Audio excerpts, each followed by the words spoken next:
everyone, this is Satyam as usual before you, and today once again I am with you to have a profound discussion on the Hindi tutorial section. But before I start the discussion, I would like to request you all, please like and subscribe this channel if you are new to this one. Now without any further delay, I will start the discussion. So now moving towards the title, because it's very important to know the title of this very tutorial. And as we move towards the title is Reviewing Remission on the need for norms to release convicts. Means what? Reviewing remission means जो remission दिया जाता है. Remission means what? जो छूट दिया जाता है. इन criminology अगर कहा जाए तो सेंटेंस को शॉर्ट करने का जो पॉलिसी है दैट इज रिमिशन, और उसको उस पॉलिसी को क्या करना है? रिव्यू करना है. Review means what? एसेस करना है, इवैल्यूएट करना है, उस पर डिस्कशन करना है, and that discussion should be deliberate discussion. तो on the need for norms to release convicts, कुछ नियम का जरूरत है, कुछ नॉर्म्स का जरूरत है. किस लिए? टू रिलीज कन्विक्ट्स, किसी भी कन्विक्ट्स को, किसी भी ऑफेंडर्स को रिलीज करने के लिए. What should be the norms and what would be the legal norms? That should be legal norms. Okay, तो आज का एडिटोरियल इसी पे आधारित है. आइए आगे बढ़ते हैं. सबसे पहले इस एडिटोरियल को पढ़ने का जो टाइटल है उसको देखते हैं. Paragraph title means supreme court should lay down. Supreme court का क्या चाहिए? ले डाउन करना चाहिए, स्टिपुलेट करना चाहिए, है ना, फॉर्मुलेट करना चाहिए for release of convicts on remission. Means जो कन्विक्ट्स रिमिशन पे रिलीज किए जाते हैं उनके लिए कुछ नॉर्म्स का स्टिपुलेशन होना चाहिए, कुछ नॉर्म्स का फॉर्मुलेशन होना चाहिए. और किनके द्वारा? तो सुप्रीम कोर्ट के द्वारा ऐसा किया जाना चाहिए. अब आज का जो एडिटोरियल है वो आज जो चर्चा का विषय बना हुआ है वो इसलिए बना हुआ है कि बिल्की बानोज जो हैं उनके केस से रिलेटेड है. जब हम लोग बात करते हैं बिल्की बानोज के द्वारा के लिए, तो सबसे पहला जो इंपॉर्टेंट डेट है उनके केस को लेकर वो 27 फरवरी 2002 को, जहां से ये केस जो है ना स्टार्ट होता है. सबसे पहले गुजरात जो एक कम्युनली एग्रावेटेड था 2002 में, उसी समय 27 फरवरी 2002 को साबरमती एक्सप्रेस ट्रेन को जलाया जाता है, जो पहले से एक कम्युनली एग्रावेटेड स्टेट था उस समय. और 3 मार्च 2022 को जब बिल्की बानो अपने फैमिली के साथ वहाँ से राइट्स हुआ था, जो दंगा हुआ था, उसके कारण जब भागना चाह रही थी, तब उनकी जो उम्र थी मात्र 19 साल की उम्र में उनके साथ रेप किया जाता है, जबकि वो 5 महीने से प्रेग्नेंट भी थी. और उनके जो 7 फैमिली मेम्बर्स थे उनका भी मर्डर किया जाता है, and that murder was absolutely a heinous murder. वो बहुत ही क्या था? जघन्य मर्डर था. फिर इस केस को लेकर गुजरात जो है इस केस को ट्रांसफर कर दिया महाराष्ट्र में ताकि इम्पार्शियल जजमेंट हो सके. 3 मार्च का ये कहानी रहा. आगे जब बढ़ते हैं तो हम रिलीज के बारे में पढ़ते हैं. रिलीज, अब उनका जो रिलीज है वो एक कंट्रोवर्शियल सिचुएशन क्रिएट कर दिया है, एक विवादास्पद सिनेरियो क्रिएट कर दिया है. वो ये हुआ कि 15 अगस्त जब इंडिया अपना 75th ईयर्स ऑफ इंडिपेंडेंस सब मना रहा होता है, आज़ादी का अमृत महोत्सव मना रहा होता है, तो जितने भी 11 कैंडिडेट्स थे, जितने भी 11 कन्विक्ट्स थे, उनको सेंटेंस जिनको दिया गया था लाइफ इम्प्रिजनमेंट को 2002 में इस रेप और मर्डर केस के लिए उनको रिलीज कर दिया जाता है. और ये रिलीज जो है वाकई में बहुत ही दुखद घटना है एक तरह से माना जाए तो. और इस रिलीज पे जो बिल्की बानो है उनके द्वारा स्टेटमेंट दिया गया कि ये जो रिलीज है has second my faith in justice. Justice में उनका जो फेथ है उसको हिला के रख दिया है, एंड लेफ्ट मी, और मुझे छोड़ दिया है कंसर्न्ड अबाउट माय सेफ्टी, हमारी जो सेफ्टी है उसके लिए चिंतित छोड़ दिया है. और उन्होंने ये भी कहा, क्या कहा कि we are the victims of politics. हम किनके विक्टिम्स हैं? पॉलिटिक्स के विक्टिम्स हैं. मीन्स सब जगह, in each and every case, चाहे वो मानवता से जुड़ी ही क्यों ना हो, उसमें भी पॉलिटिक्स को इंटेंगल कर दिया जाता है, पॉलिटिक्स उसमें भी अपना हस्तक्षेप कर देता है. And this is the irony of this country, and this is the irony of the political system of India. आगे बढ़ते हैं. आयरनी जब और विडंबना जो है और बढ़ जाती है, और विडंबना इस समय बढ़ जाती है जब क्या होता है कि बीजेपी एमएलए का एक कमेंट आता है. कमेंट क्या आता है कि जो मेन जिनको ये कन्विक्ट दोषी जो सिद्ध किया गया था और जिनको अब रिलीज किया गया है, that men were Brahmins with good sanskar, good culture, है ना. ऐसा बीजेपी एमएलए के द्वारा कमेंट किया गया था. और उनको जब उनका रिलीज हुआ तो उनको मिठाई खिलाकर, उनको गले लगाकर, माला पहनाकर उनका स्वागत किया गया था. This is the irony of our political system. अब बात करते हैं रिमिशन पॉलिसी का. क्या ऐसा पॉलिसी में है ना, जो इस पॉलिसी को लेकर, अगर इस पॉलिसी पर अगर मद्देनजर रखा जाए तो क्यों आज ये चर्चा का विषय बन चुका है. तो सबसे पहले हम बात करेंगे कि रिमिशन होता क्या है. तो रिमिशन क्या है? Shortening of a sentence. जो सेंटेंस दिया जाता है उसका शॉर्ट करना, उसको कम करना, दैट इज रिमिशन. बात करते हैं जब सेक्शन 432 और 433 of CrPC means criminal code of procedure, तो इसमें स्टिपुलेटेड रूल्स हैं फॉर द स्टेट गवर्नमेंट. और स्टेट गवर्नमेंट के लिए ये स्टिपुलेटेड, ये फॉर्मुलेटेड रूल्स हैं कि स्टेट गवर्नमेंट को ये इंपावर करेगी टू सस्पेंड और रिमीट सेंटेंस, किसी सेंटेंस को रिमीट करना है या फिर सस्पेंड करना है, इसका पावर उसमें दिया है। ऐसा रूल्स उसमें सीआरपीसी के सेक्शन 432 और 433 में ऐसा स्टिपुलेटेड है।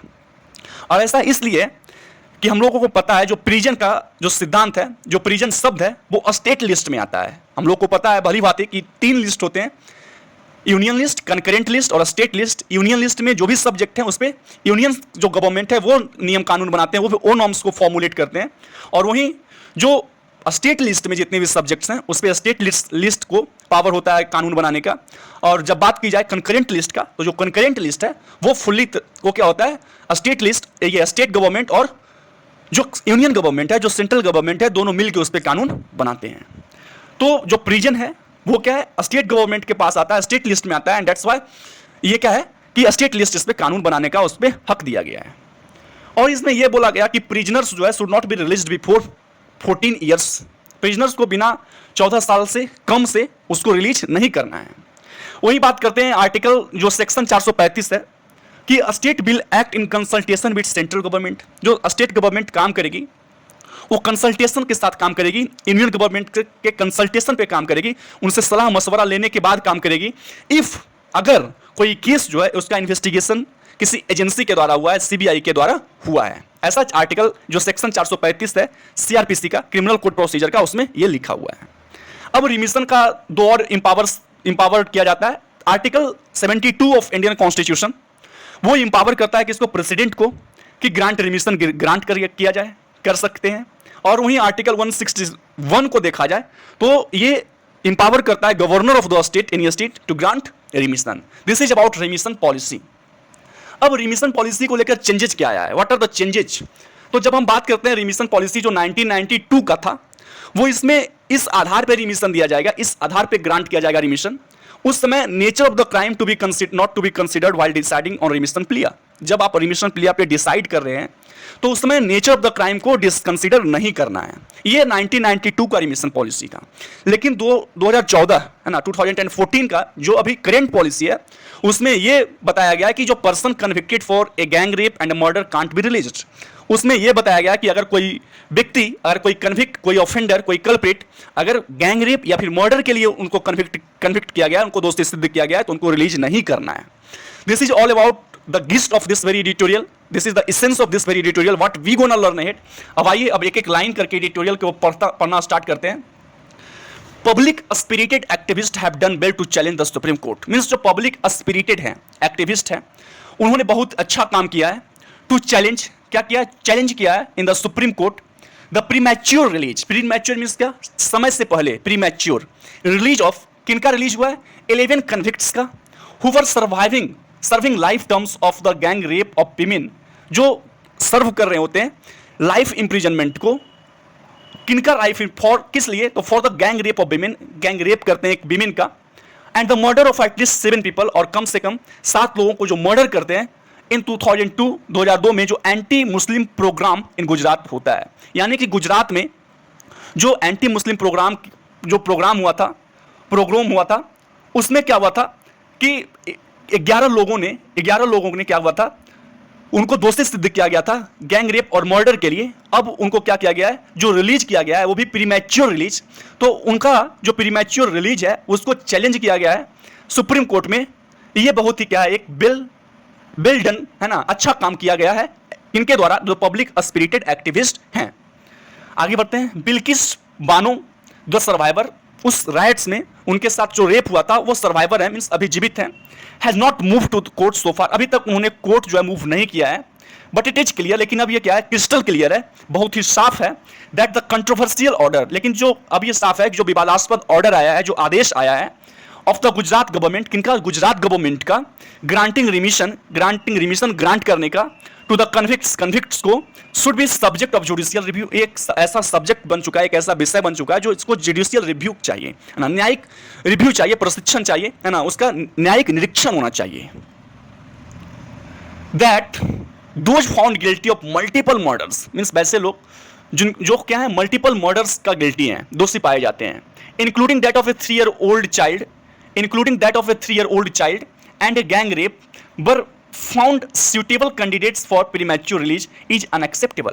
ये क्या है कि वैसे लोग जो बहुत सारे मल्टीपल मर्डर्स के लिए दोषी पाए जाते हैं, है ना, एक ऐसा मर्डर जिनका 3 ईयर ओल्ड चाइल्ड का मर्डर कर दें, गैंग रेप कर दें, और वो अगर सुटेबल कैंडिडेट्स हों इसलिए, तो प्रीमैच्योर रिलीज के लिए ये क्या है, अनएक्सेप्टेबल है। इसको सोसाइटी एक्सेप्ट नहीं कर सकता है, ये ह्यूमैनिटेरियन एक्शन नहीं है ना। Even otherwise there are specific legal grounds, यहां तक क्या है, कुछ स्पेसिफिक लीगल ग्राउंड्स हैं to question the government decision. जो गवर्नमेंट का डिसीजन आया है उनका रिलीज होने पे, तो उस पर क्वेश्चन उठाया जा सकता है, and that question would be legal. वो क्वेश्चन क्या है, वो लीगल क्वेश्चन होगा। The remission was based on the direction of 2 जज बेंच। जो रिमिशन का जो क्या आया था, डायरेक्शन आया था, वो कहां से आया था, तो बेंच, ये 2 जज bench of the supreme court के जज के द्वारा, on petition by one of the convicts, एक कन्विक्ट्स के द्वारा पिटीशन, ये याचिका दायर किया गया था रिमिशन के लिए, और उसी पे ये निर्णय आया था सुप्रीम कोर्ट के द्वारा। The question to be decided was whether, अब जो क्वेश्चन था टू बी डिसाइडेड, ये डिसाइड करना था, was whether the Gujarat government or the Maharashtra government was the appropriate government for considering plea for remission। Means कौन appropriate है, कौन relevant है, either महाराष्ट्र गवर्नमेंट और द गुजरात गवर्नमेंट। किस लिए कि कंसीडर किया, कौन कंसीडर करेगा, कौन अप्रोप्रिएट है, महाराष्ट्र गवर्नमेंट अप्रोप्रिएट है और गुजरात गवर्नमेंट अप्रोप्रिएट है उस प्लिया पे जो दायर किया गया था एक कन्विक्ट के द्वारा, उस पर विचार विमर्श करने का, है ना, करने को। The court ruled that, court ने क्या रूल किया, that the state government of Gujarat, जो स्टेट गवर्नमेंट है गुजरात के, वेयर द क्राइम अकर्ड, जहां पे ये घटना घटित हुआ था, शुड कंसीडर द मैटर, उनको कंसीडर करना चाहिए मैटर को, इस जो भी घटना घटित हुआ, एंड नॉट महाराष्ट्र को नहीं करना चाहिए। The state to which the trial was transferred, जिस स्टेट में ट्रायल को ट्रांसफर किया गया था बाय द सुप्रीम कोर्ट के द्वारा, to ensure an impartial trial, इसलिए ट्रायल को ये ट्रांसफर किया गया था ताकि ये सुनिश्चित हो सके कि जो ट्रायल हो वो इम्पार्शियल हो, वो प्रेजुडिस्ड ना हो, वो पक्षपाती नजर से उसको नहीं ट्रायल किया जाए। तो क्वेश्चन यही है कि किनको कंसीडर करना चाहिए, महाराष्ट्र गवर्नमेंट को या फिर गुजरात गवर्नमेंट को। गुजरात गवर्नमेंट को इसलिए कि वहां पे घटना घटित हुआ था, महाराष्ट्र गवर्नमेंट को इसलिए कि वहां कंक्लूड हुआ था, है ना। कौन इस पे विचार विमर्श करे, कौन नियम बनाए, this is the question. While passing this order, इस ऑर्डर को पास करते समय, द बेंच ऑल्सो सेड, जो बेंच था सुप्रीम कोर्ट का, उन्होंने ये कहा कि remission should be considered under A policy framed into 1992। जो कंसीडर किया जा रहा है रिमिशन को, वो इस चीज पे कंसीडर करना है, क्या चीज पे, इस पॉलिसी पे, पॉलिसी जो फ्रेम किया गया था 1992 का जो पॉलिसी था। और 1992 का पॉलिसी क्या कहता है कि रिमिशन को ग्रांट करते वक्त नेचर ऑफ द क्राइम को कंसीडर नहीं करना है, ऐसा कहा जाता है। As that was the prevailing policy on that date, क्योंकि वही प्रिवेलिंग पॉलिसी था, वही एग्जिस्टिंग पॉलिसी था उस समय जब यह घटना घटित हुआ था 2008 में। दिस मीन्ट दैट, इसका मतलब यह हुआ, the war on granting remission, means जो वार है, जो कन्फाइन किया जाता है किस चीज को लेके, रिमिशन को लेके, मीन्स द वार जो कन्फाइन किया जाता है कि ऐसा घटना घटित ना हो, रिमिशन को लेकर, to those convicted for murder, उनके लिए जो कन्विक्टेड है मर्डर के लिए एंड गैंग रेप के लिए, फाउंड इन करेंट पॉलिसी, अब उनको इस करेंट पॉलिसी में वार किया जाता है, will not apply to this convicts, इनको इस जो अभी का 2014 का जो करेंट पॉलिसी है उस पर ये अप्लाई नहीं होगा, है ना। और अभी का पॉलिसी क्या कहता है कि एक ऐसा व्यक्ति जो कन्विक्टेड है गैंग रेप और मर्डर के लिए, उनका रिलीज नहीं होगा, है ना। There are at least 2 grounds on which the remission order appears illegal, 2 grounds, है ना, बताया गया है जिसपे जो रिमिशन का ऑर्डर है वो इलीगल दिखता है, प्रतीत होता है। पहला क्या है कि the state government made a decision on its own without consulting with the centre. हम लोगों ने पढ़ा कि आर्टिकल 435 में ये लिखा हुआ है क्रिमिनल कोड ऑफ प्रोसीजर में कि जो स्टेट गवर्नमेंट है, अगर कोई गैंग रेप का कोई भी केस अगर सीबीआई के द्वारा जांच हो, कोई एजेंसी के द्वारा जांच हो, तो स्टेट गवर्नमेंट का ये कर्तव्य बनता है कि वो ये यूनियन गवर्नमेंट से कंसल्टेशन ले, है ना। बट स्टेट गवर्नमेंट जो है without consulting with the centre, उन्होंने ऐसा किया। और under section 435 of the criminal code of procedure such consultation with the centre is mandatory. और क्या है आर्टिकल 4, ये सेक्शन 435 जो है उसमें ये मैंडेटरी है कि कोई भी केस अगर सीबीआई के द्वारा प्रूव हो, उसका जांच पड़ताल हो, इन्वेस्टिगेशन अगर सीबीआई के द्वारा किया गया है, तो it's very imperative to have a consultation with the with the central government, बहुत जरूरी हो जाता है, और इसका पालन नहीं किया गया। This is the first illegal, why this order seems to be illegal, है ना। ऐसा ये जो ऑर्डर आया वो इलीगल क्यों दिखता है, the first ground is this.